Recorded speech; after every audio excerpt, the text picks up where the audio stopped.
Dios te bendiga grandemente. Bienvenidos a nuestro espacio de estudio de la palabra de Dios. Le invito allí donde estás que de manera intencional apartes el tiempo para que aprendamos de la palabra de Dios, para que pueda ser aplicado a nuestra vida. Busca una Biblia, busca tu blog de notas o tu cuaderno de apuntes y vamos juntos a aprender de la palabra de Dios. Vamos a comenzar nuestro estudio. Permítame comparto el link a alguna persona que usted está esperando.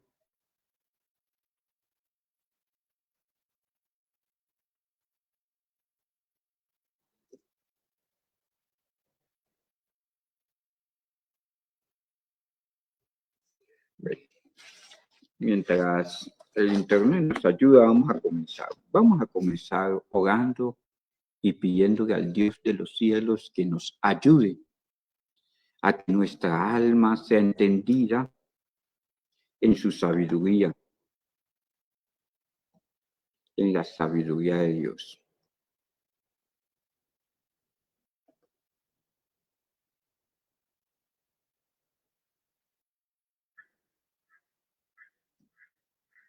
Oremos juntos. Bendito Padre Dios, en el nombre de Jesucristo, tu Hijo amado, te suplicamos ayuda y misericordia para que en este momento nuestra alma sea guiada al conocimiento de tu palabra, al conocimiento de la verdad que está en las Escrituras, porque sabemos que entre mayor sea nuestra práctica de las Escrituras, menos dolor experimentará nuestra alma. Señor, ayúdanos no solamente a tener el conocimiento, sino a ser hacedores de la Escritura. Por el bien nuestro, en el nombre de Jesucristo, te lo suplicamos. Amén y amén.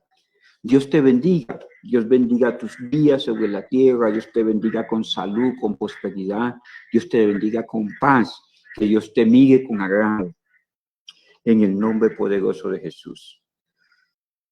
Vamos a comenzar nuestro estudio.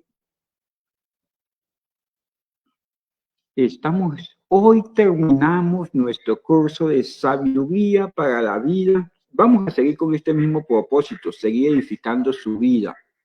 El otro miércoles comenzamos un nuevo tema, pero vamos a seguir con este propósito de que usted sea edificado. Este curso, estos temas que estábamos tratando se basaban en el libro de Proverbios y hasta hoy llegamos. Ya hemos agotado toda la temática. Bendito Dios que así fue. Bendito el Dios de Israel, el Dios de Abraham, pero sobre todo el Padre de nuestro Señor Jesucristo, que nos permitió aprender de manera práctica de la Escritura para poder saber qué hacer, porque hay un predicador que me gusta a veces leer que se llama Charles Spurgeon, dijo que quien hace tiene la bendición de Dios en lo que hace. Y me impacta eso, que es mejor hacer que no hacer. Y hacer bien es mucho mejor. Bendito Dios que pudimos compartir todos este año, estudiando el libro de Proverbios, aprendiendo de la Escritura y llevándola a la práctica, al día a día. Lo felicito, usted que ha sido constante, usted que ha sido manso, que ha tenido la mansedumbre para poder aprender y que nos ha manifestado que le ha sido de bendición. Gracias. Gracias por su compañía, gracias por su actitud, gracias por ser una vasija para ser llenada del conocimiento de la palabra de Dios. Hoy es nuestro último tema de este curso que se llama Sabiduría para la Vida. El otro domingo vamos a comenzar otro curso que se llama Autoconfrontación. Y qué bendición que estos cursos pueden ir quedando en YouTube. Los vamos a pasar a YouTube, nos faltan pasar 4 o 5 para que queden allí. ya que los likes de Face a partir de junio van a ser borrados todos. Entonces, para que los puedan revivir y puedan recibir consejo de manera continua. Vamos a repasar. ¿Alguien se acuerda qué vimos la semana pasada? La semana pasada comenzamos nuestra octava unidad que tiene que ver con la clínica del alma. Y el primer tema de esa octava unidad fue este tema. Fue las actitudes, medicina o veneno. Las actitudes, medicina o veneno. Entonces, ¿qué aprendíamos? ¿Alguien se acuerda que aprendimos la semana pasada? Aprendimos esto, básicamente esto. Tal cual son nuestros conocimientos y nuestras convicciones, eso determina nuestros pensamientos. Nuestros pensamientos determinan nuestras actitudes y nuestras actitudes determinan nuestras acciones y nuestras acciones determinan la vida que llevamos o que tenemos. En la vida no somos víctimas, nosotros somos forjadores del destino que estamos haciendo de acuerdo a la voluntad de Dios. A la verdad, el Espíritu Santo está dispuesto a corregirnos, a edificarnos, pero depende de que nosotros seamos un pueblo que bajemos a servir ante Dios y nos dejemos edificar en Él. Repitamos lo que aprendimos la semana pasada. De acuerdo a nuestros conocimientos y convicciones, eso determina nuestros pensamientos. Si nuestros pensamientos son acertados, porque hay quienes tienen mucho conocimiento, pero en la práctica la vida es caótica. Si nuestros pensamientos son acertados, nuestras actitudes van a ser acertadas. Y dependiendo de nuestras actitudes, así van a ser nuestras acciones. Y nuestras acciones determinan la calidad de vida y la vida que llevamos. Eso aprendimos el miércoles pasado. Vamos a ver qué nos ocupa hoy. Hoy es el último tema, hermana Belkis, de este estudio, que se llama La Clínica del Alma 2. Estudiamos las actitudes, hoy vamos a estudiar dos temas pequeños. Uno de ellos es los desastres que el pecado hace en nuestra vida y el segundo es la lengua, el uso de la lengua. Bueno, la Clínica del Alma 2, no sé si ustedes pueden ver allí que hay una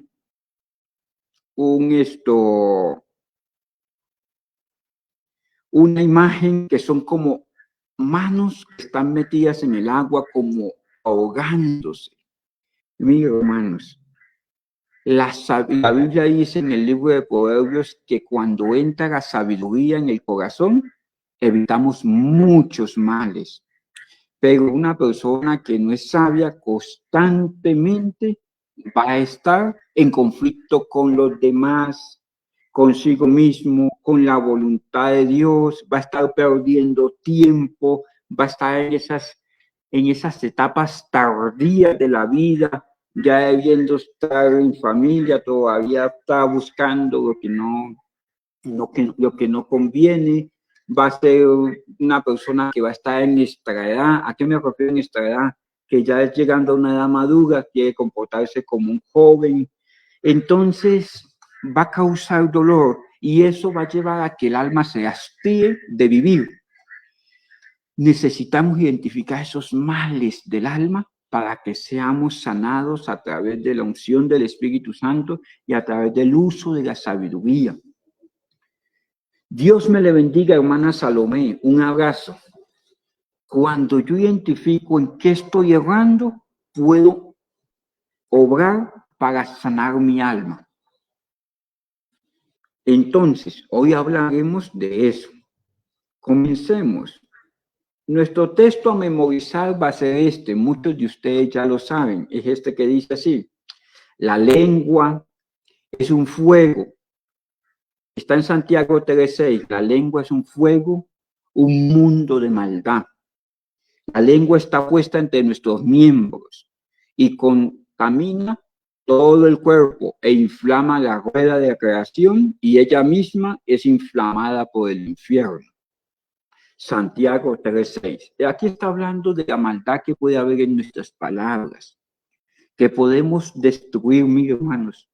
Un esposo no sabio puede destruir a su esposa hasta por años o hasta por toda la vida, de acuerdo a sus palabras. Un papá no sabio puede destruir a sus hijos. Un cristiano no sabio es más el mal que hace que el bien que hace. No habla, pero apenas habla unas palabritas, genera conflictos, problemas, angustias para los demás y lógicamente eso se va a reflejar en su propia vida. Una persona que no utiliza bien sus palabras termina siendo aislada por la sociedad, aislada de la familia. ¿Por qué? Porque va a estar recibiendo constantemente el fruto de sus acciones o de sus palabras. Sigamos más adelante. Comencemos a estudiar nuestro primer tema. Los resultados terribles del pecado. Hermano, mire, a Dios se le puede amar con la razón, porque cualquier persona razonable sabe que la creación obedece a un ser superior, en este caso a Dios. Se le puede amar con el corazón y entendemos que en sus misericordias Él nos ha amado y nos sigue amando, pero se le puede amar con la voluntad. Una persona que no ama a Dios con su voluntad puede tener todas las teorías teológicas, pero su vida va a ser caótica. ¿Por qué? Porque si no someto mi voluntad a la voluntad de Dios, voy a ser presa del pecado. Y el pecado es como hiena, como un león bravo que consume el alma, nos desgarra el alma. Cuando la Biblia dice, absténganse de toda clase de mal, no lo hace en beneficio de Dios, lo hace en beneficio de nuestras almas. Dios en su misericordia nos manda a abstenernos de mal para que nuestra alma pueda experimentar paz. Si yo practico el pecado, la paga del pecado es muerte, y la muerte entendida no solamente como el final de los tiempos en esta vida, sino como la separación del plan de Dios. Un hombre separado de la voluntad de Dios, de la obra de Cristo, es un hombre en sufrimiento, es un alma en sufrimiento, es un alma en el exilio, en el desierto. Los pecados tienen unas consecuencias terribles sobre el alma y esto se va a reflejar en los pensamientos, en las acciones, en el camino de la vida y también hasta en el cuerpo físico. No vamos a tratar a profundidad esto porque pues las consecuencias del pecado vamos a ver con los hermanos de la iglesia en algo que se llama doctrina básica. Entonces solamente vamos a estudiarlo de forma relacional. Rosana Gamboa, Dios te bendiga y te guarde maravillosamente. Vamos a estudiar Proverbios 5, del 3 al 4. Antes de eso, mis hermanos, la Biblia dice, en boca del profeta Jeremías dice, maldito el hombre que confía en el hombre y bendito el varón que pone a Dios por su ayudador. Mis hermanos, el único que es digno de toda confianza es Dios. No podemos confiar en el hombre más que en Dios. Y eso nos incluye a nosotros. Eso te incluye a ti, hombre o mujer de Dios. De la primera persona que tenemos que cuidarnos es de nosotros mismos. El cristiano tiene 3 enemigos que tiene que identificar: el mundo y el pecado, el adversario Y segundo, las concupiscencias, mis concupiscencias. Y de las tres tengo que cuidarme, del mundo, del adversario y de mis concupiscencias. Y los tres van a estar latentes hasta el día que estemos en la eternidad. La Biblia dice, Satanás, el diablo, ha descendido con gran ira contra la humanidad e incluye a los hijos de Dios. Hay que cuidarse, porque la Biblia dice, no demos lugar al diablo, no hay que dar lugar. Segundo, por allá Pablo lo dice, que nos tenemos que cuidar de la vanagloria de la vida, de los deseos de los ojos. Tenemos que cuidarnos de nuestras propias concupiscencias, que mientras estemos en la carne van a estar latentes. Y tercero, del pecado circundante. Y cuando hablo del pecado circundante, estoy hablando de los pecados que me pueden afectar a mí, pero también de los pecados de los demás que me pueden afectar a mí. Ejemplo, la Biblia dice, no participes en pecados ajenos. Y por allá en el libro de Malaquías dice que los sacerdotes corrían detrás de los que hacían pecado. No cometían los pecados, pero corrían con ellos. ¿A qué me refiero? No me puedo ufanar de la injusticia. No puedo quedarme callado ante la injusticia. No puedo participar de pecados ajenos. Ejemplo, si usted tiene hijos bajo su autoridad y están pequeños, usted no puede participar de lo que sus hijos hacen. Si usted tiene un amigo que hace las cosas mal, usted no debe participar de las injusticias de ese amigo. No participemos de pecados ajenos. Siempre tenemos que obrar en justicia, porque los pecados de los demás nos pueden afectar a nosotros. Las injusticias de los demás nos pueden afectar a nosotros, no solamente lo que yo hago, sino aquellas cosas en las que indirectamente puedo estar participando. Si veo que alguien está cometiendo injusticia, me tengo que apartar de ese alguien. No voy a correr con ellos. Me tengo que cuidar del adversario, de mis concupiscencias y del pecado circundante. Amén, hermano Abelquis.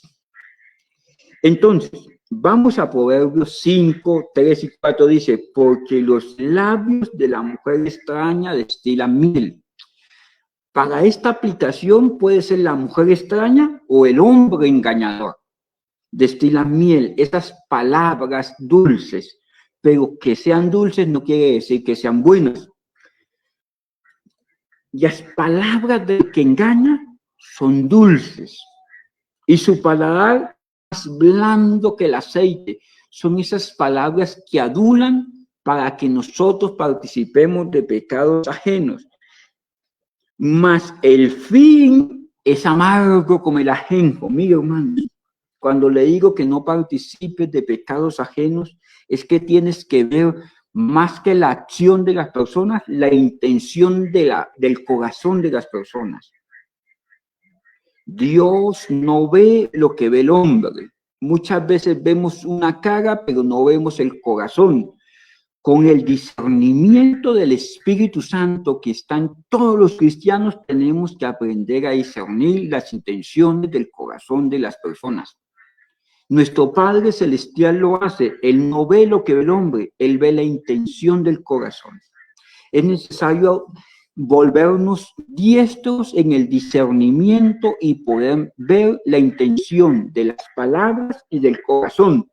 ¿Por qué? Porque si yo me dejo llevar por las palabras, así sean dulces como la miel o blandas como el aceite, si la intención es mala, al final va a terminar en amargura, como dice aquí, como el ajenjo. Un cristiano tiene que ser ejercitado en el discernimiento de espíritus, en el discernimiento del corazón de las personas, porque si no, vamos a sufrir dolor. Cristiano sin discernimiento es un cristiano en luchas continuas. Tenemos que orar por esto. La Biblia dice que oremos y anhelemos los dones, ¿Para qué? Para que evitemos dolores. Un cristiano con discernimiento es un cristiano que se evita dolores. Un cristiano sin discernimiento es un cristiano en continua disciplina. El discernimiento nos va a evitar muchísimos males. Sigue diciendo la Escritura en el verso 11 del capítulo 5 de Proverbios, dice, no sea que al final gimas cuando se consuma tu carne y tu cuerpo. Mis hermanos, el pecado, tanto el nuestro como el de los demás, es multidimensional. El pecado afecta el espíritu, el alma y el cuerpo. El espíritu porque nos separa de la voluntad de Dios. El alma porque nos mete en esas prisiones de angustias, en esas emociones terribles que no deberíamos estar sufriendo. Y el cuerpo porque la paga del pecado es muerte, aún en el cuerpo hay consecuencias. Miren, hermanos, que en el verso 4 dice que las consecuencias del pecado son como espadas afiladas. Y en el verso 11 dice que al final vas a gemir y tu carne va a ser consumida. La Biblia dice, el malo tarde que temprano será castigado. Todo mal sobre la tierra va a ser castigado. A menos de que nos arrepintamos de lo que hemos hecho mal y le pidamos perdón a Dios. Como dice el capítulo 11 del libro de Corintios. Pruébese cada uno a sí mismo. Probémonos para que no seamos condenados a causa de la disciplina. No porque Dios sea malo, sino porque la paga de las desobediencias es muerte. Y muerte no solamente entendida como cuando se acaba la vida, sino la separación del plan de Dios, separación de la voluntad de Dios. Vamos más adelante. Proverbios capítulo 14, verso 12 al 13 dice así. Hay camino que al hombre le parece derecho, pero su fin es camino de muerte. El 13 dice, aún en la risa tendrá dolor el corazón, y el término de la alegría es congoja. Mis hermanos, aquí está hablando específicamente el camino del corazón del hombre, que a mí me puede parecer derecho mi propio camino. Porque mi alma puede justificar mis acciones. Por ejemplo, en el contexto del matrimonio uno puede decir, porque me hizo, yo le hago. Porque me desprecia, yo lo desprecio. O en el contexto de la iglesia, no me quieren, yo no quiero. No me aceptan, yo no sirvo. O en el contexto del trabajo, puedo decir, trabajo poquito porque me pagan poquito. Mire, y a mí me puede parecer justo. Porque la Biblia dice el camino que al hombre le parece recto en su propia opinión. Pero mis hermanos, la Biblia dice también en el libro de Proverbios, muchos son los planes del hombre, pero sobre todos ellos reina Dios. No importa cómo veneres tu camino como bueno. Si tu camino va contra los principios de Dios, va a ser para dolor. Lo mejor que puede hacer el hombre es rendirse a la voluntad de Dios. Y no decir, como dice por allá en el Nuevo Testamento, por cuanto me hicieron, yo también les haré. No. Señor, aquí estoy y haz que tu camino entre en mi corazón. Como dice por allá Moisés en el capítulo 33 del libro de Hechos. Muéstranos tu camino para que andemos en él. O como dice también por allá capítulo 38 del libro de los Salmos, enséñame tu camino, porque hay caminos de pecados que a nosotros nos parecen correctos, pero al final va a ser camino de muerte y la muerte trae consigo dolor. Rinda su vida a Cristo si no ha aceptado a Cristo como único y suficiente Salvador de su vida. Ríndala y dígale, muéstrame el camino. Si estás en la iglesia andando en tu propio camino, te lo digo como pastor, arrepiéntete de andar en tu propio camino y dile, Espíritu Santo, aquí estoy, quiero obedecer el plan de Dios, revélame el camino del Padre. Porque en el camino de Dios no hay pérdida, ni hay dolor, pero en el camino de mi propio corazón, siempre voy a estar siendo resistido por el plan de Dios y voy a estar experimentando dolor. El mejor consejo que le puedo dar a usted, a su familia, a su casa, es no resistan el camino de Dios. Abandone su propio camino y siga el camino que Cristo ha trazado para ti. Allí vas a ser feliz, allí vas a prosperar y sobre todo vas a tener paz.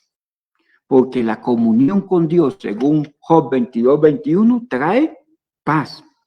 De todo este estudio que hemos hecho durante todo un año, lo que podemos rescatar y aprender es que Dios es suficiente.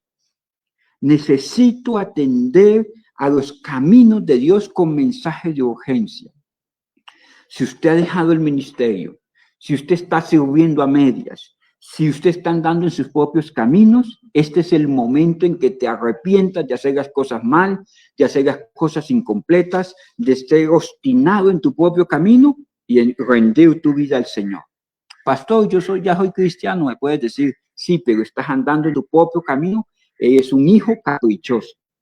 Y una persona obstinada está siendo resistida por la voluntad de Dios.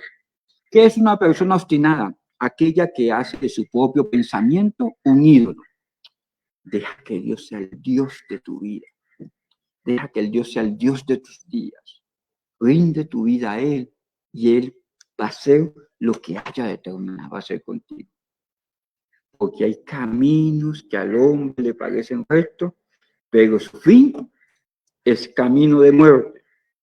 Vamos a seguir avanzando. Vamos a Proverbios 19:19 dice así: el de grande ira llevará dolor,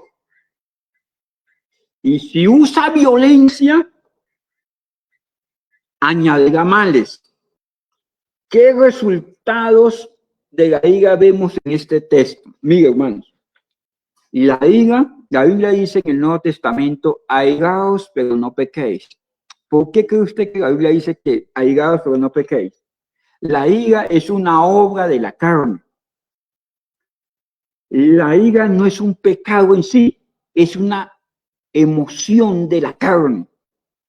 Acuérdense ustedes que la Biblia nos dice en boca del escritor Santiago, en el libro de Santiago, dice, cuando alguno es tentado, no diga que es tentado de parte de Dios, sino que de su propia concupiscencia es atraído y seducido. ¿Cuántos de nosotros somos atraídos a hacer algo mal? Todos. Dice, cuando es atraído y seducido y lo consciente, da a luz el pecado. La acción es la que es pecado, pero hay una inclinación al mal en todos nosotros que tiene que ser subordinada al señorío de Cristo. Porque si le doy rienda suelta a mis concupiscencias, tarde que temprano voy a pecar. La ira es parte de esas concupiscencias, o es lo que dice en el libro de Gálatas, obras de la carne.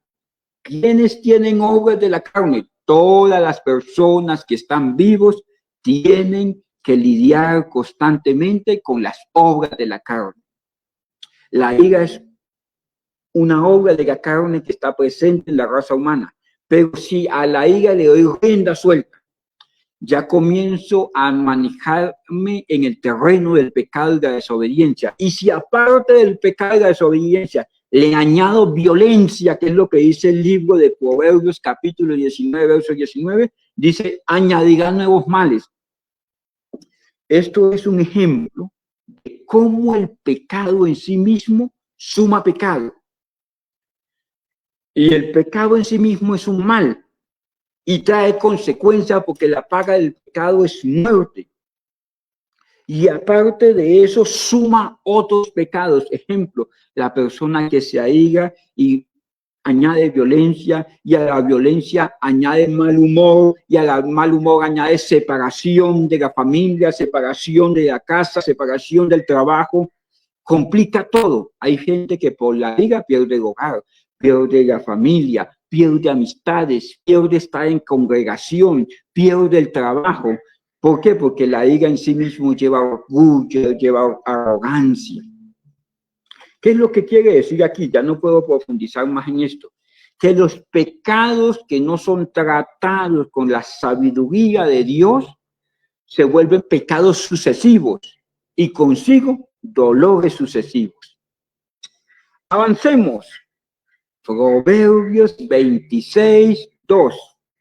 Dice así: las palabras del chismoso son como bocado suave, penetran hasta las entrañas. ¿Por qué cree usted que son como pecados suaves? ¿Se acuerda que al inicio le dije, mantente puro, no participes de pecados ajenos, como dice la Biblia? Y esto es un consejo que Pablo se lo da a Timoteo, que dice, mantente puro, no participes de pecados ajenos. En el chisme, ¿quién comienza el pecado? ¿El que lo escucha o el que lo dice? ¿Qué opinan ustedes? Por favor, ayúdenme en la caja de comentarios. En el chisme, ¿quién comienza el pecado? ¿El que lo escucha o el que lo dice? Las palabras del chismoso son como bocados suaves. Proverbios 26:22. Y penetran hasta lo profundo, hasta las entrañas. Quien comienza el pecado es aquella persona que obra el chismoso, pero el chisme entra hasta las entrañas del que lo escucha y sin sabiduría lo atesora con y a intención de replicarlo. O le coloca peso, o le coloca significado, o le da valor. Al chisme no hay que darle valor. El valor del chisme es el que mi alma le da. Me pueden decir lo que sea de cualquier persona, pero yo determino qué valor le doy. Pero si mi alma está viciada al chisme, ese chisme va a entrar profundo hasta las entrañas y va a generar daño en el que lo inició, porque la paga del pecado es muerte. No nos engañemos, Dios no puede ser burlado. Todo lo que el hombre sembrare, eso mismo segará. Va a causar daño en esa persona y va a causar daño en el alma nuestra. La Biblia dice, mantente puro, no participes de pecados ajenos. Bueno, vamos al punto 20, porque ya el tiempo nos está traicionando. Ve la lengua como medicina o como veneno. Miren, hermanos, vamos a terminar este estudio hablando de esto, de nuestras palabras. Nuestras palabras deberían ser usadas para edificación. Y ahí la dice, de toda palabra corrompida daremos cuenta. Que nuestra palabra sea para edificación es una bendición para los oyentes, para el que me escucha y también para mi alma. Porque la Biblia dice, lo que contamina al hombre no sale de afuera, no viene de afuera, sino que de su propio corazón viene y lo saca por la boca. Y de la abundancia de la boca, de la abundancia del corazón es lo que sale por la boca. Un corazón perverso, dañado, en cualquier contexto donde esté, no va a hablar bien. Pero un corazón apacible, lleno de sabiduría de Dios, siempre va a hablar bien, aún en las peores circunstancias. Y cuando digo hablar, no quiero decir solamente palabras, sino comunicar. Hay personas que no comunican con palabras, pero sus actitudes son malas. Hay silencios que destruyen. Hay actitudes que son perjudiciales, tanto para la persona que tiene la actitud que tiene como un fuego en el corazón que lo está quemando a sí mismo, como a las personas que están a su alrededor. Y si una persona no está llena de sabiduría, va a ser afectada por las actitudes de las personas. Las actitudes hablan más que las propias palabras. Vamos a leer Proverbios 18, 12, 18 y 16, 24. Voy al 12, 18, dice: hay hombres cuyas palabras son como golpes de espada, mas la lengua de los sabios es medicina. Hermano, esto es un llamado a la corrección. La Biblia dice que nuestras palabras pueden ser golpes de espada o medicina para el alma. Y esto es en doble vía. Si yo hablo mal, mi corazón está mal. Si yo soy perverso de palabra o de comunicación, mi corazón está mal. Así yo no hable, si mis actitudes, porque ojo con esto que quiero enseñar. Un desprecio del silencio en el contexto de la pareja, del esposo hacia la esposa, un desprecio, una indiferencia, está hablando más que 1000 palabras. Un desprecio del hijo hacia el padre, un desprecio entre los hermanos de la iglesia, está hablando más que 1000 palabras. Y son como golpes de espada. Y si la persona a la cual es expuesta a esos golpes de espada no está revestida de la sabiduría de Dios y de la alianza del Espíritu Santo, lo pueden dejar postrado. Y es más el mal que se hace, y todo lo que el hombre siembra, eso mismo segará. Hermanos, mire, hay palabras que son como golpes de espada, Proverbios 12, 18, pero hay otras que son como medicina. Mi consejo es que usted que sus palabras sean como medicina en todo tiempo. En casa, en el hogar, en el trabajo, en la iglesia, en el contexto social, con sus clientes, con sus estudiantes, con sus usuarios, donde Dios lo ponga, que usted sea como medicina para su alma. Y esto se aprende de manera intencional. Como dice David en el libro de Salmos: Señor, pon guarda a mi boca, cuida la puerta de mis labios. Si algo tenemos que decir, que sea para la sana edificación de los oyentes. Si no, calle, calle, calle. Porque la Biblia dice: aún el necio cuando calla es contado como sabio. Porque hay hombres cuyas palabras son como golpes de espada, mas la lengua de los sabios es medicina. Sea sabio. Y en el 16:24 dice: panal de miel son los dichos suaves, suavidad al alma y medicina para los huesos. Su palabra puede edificar a otros, puede edificar su oído, su alma, y puede ser de medicina. Mis hermanos, una de las ventajas de la práctica de la oración en voz alta es que su alma es ministrada por lo que su palabra dice. Cuando usted alaba a Dios, su alma entiende el señorío de Dios sobre su vida. Cuando usted bendice a otra persona, cuando usted habla de bendición, del evangelio, de los testimonios de Cristo, cuando usted está lleno de palabras de sabiduría, edifica a los demás y se edifica a usted. Proverbios 11, 17 dice así: a su alma hace bien el hombre misericordioso, mas el cruel se atormenta a sí mismo. Mis hermanos, una persona misericordiosa es capaz de hablar con sabiduría o no hablar. Si no tienes nada inteligente que decir, si tus palabras no van a edificar, la mejor misericordia que puedes tener es callar. La Biblia dice por allá en el capítulo 25, verso 11 del libro de Proverbios, dice: como manzana de oro con incrustaciones de plata, o sea, como una joya preciosa, es la palabra dicha como conviene. La mayor misericordia que puedes tener es decir la palabra como conviene. Y muchas veces no hay que decir palabra, hay que bajar la cabeza, doblar la cerviz y decir: sí, Señor, tú tienes razón, o decir: Señor, ayúdame a pasar este momento. No quiero que mis palabras sean como golpe de espada. El misericordioso, dice la Biblia, hace bien a su alma, pero el necio acumula dolores.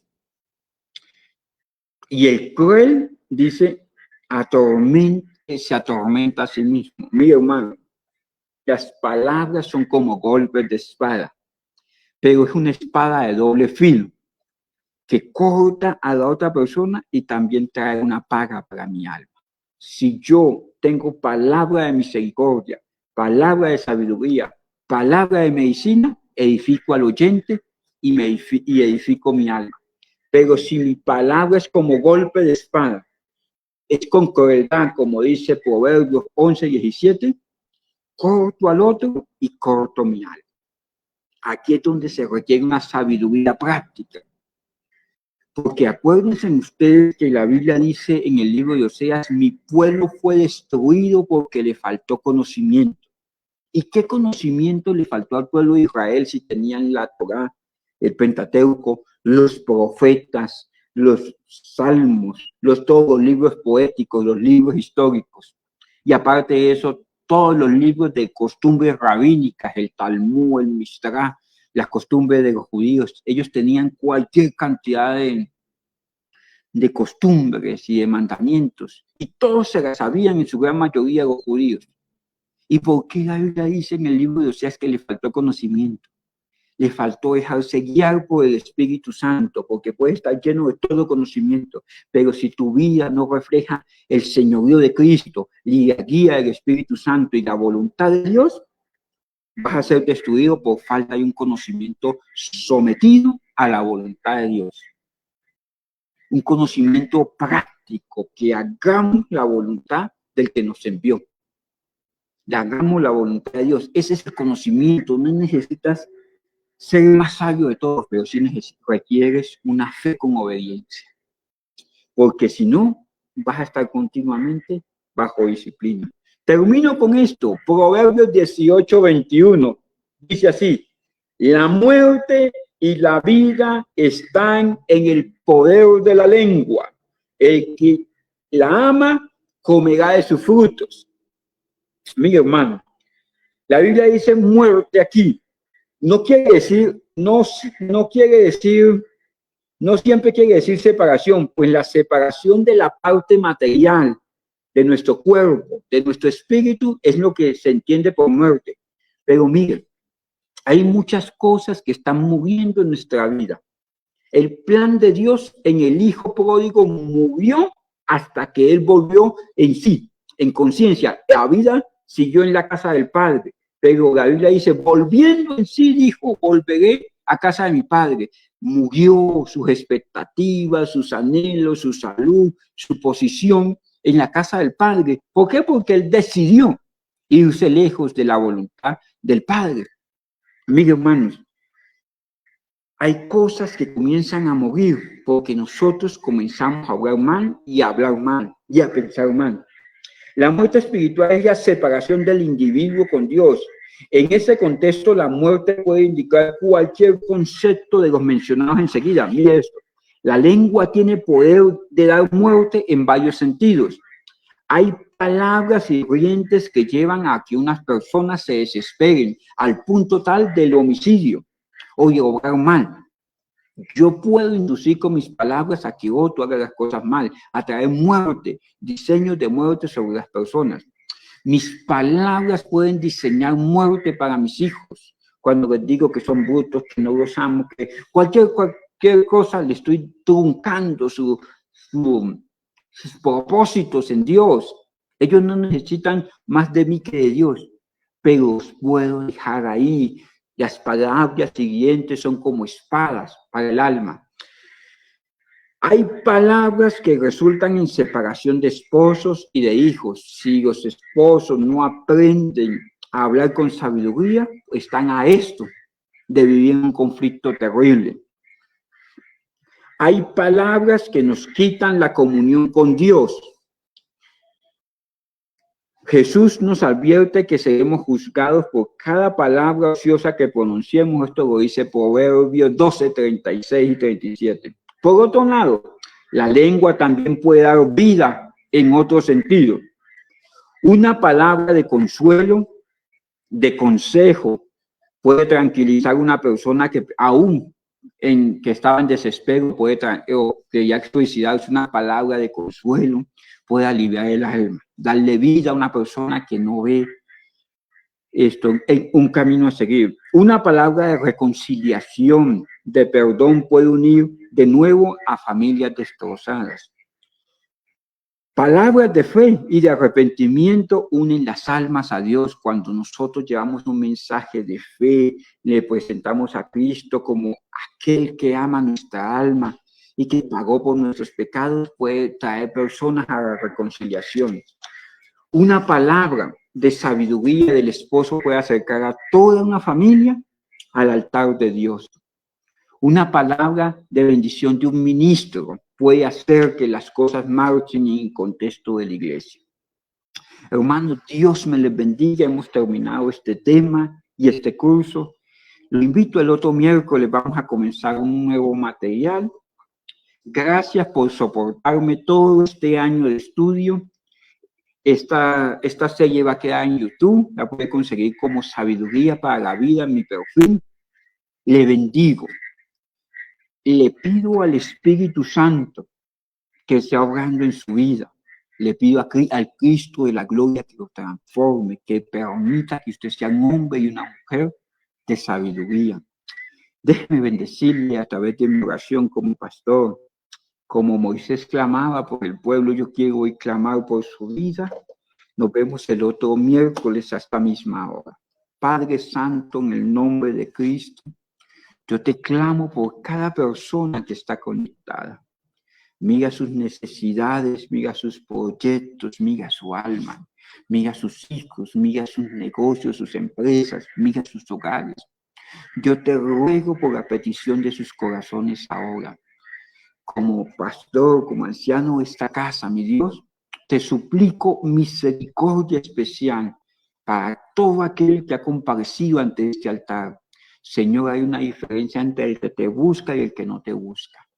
Señor, que sean recompensados de grande misericordia, que ellos vean milagros en su diario caminar. Señor, que sean investidos de poder de lo alto, como Pablo lo pide para los Efesios, y que sea revelado su propósito, Dios, y que sean vencidos del plan de Dios para que experimenten el gozo de la salvación. En el nombre poderoso de Jesús le bendigo. Bendigo sus días sobre la tierra, bendigo sus planes, bendigo su alma, bendigo todo cuanto son y todo cuanto aspiran a tener en Dios. En el nombre poderoso de Jesús. Amén y amén. Dios me les bendiga. Nos vemos el otro miércoles. Bendiciones.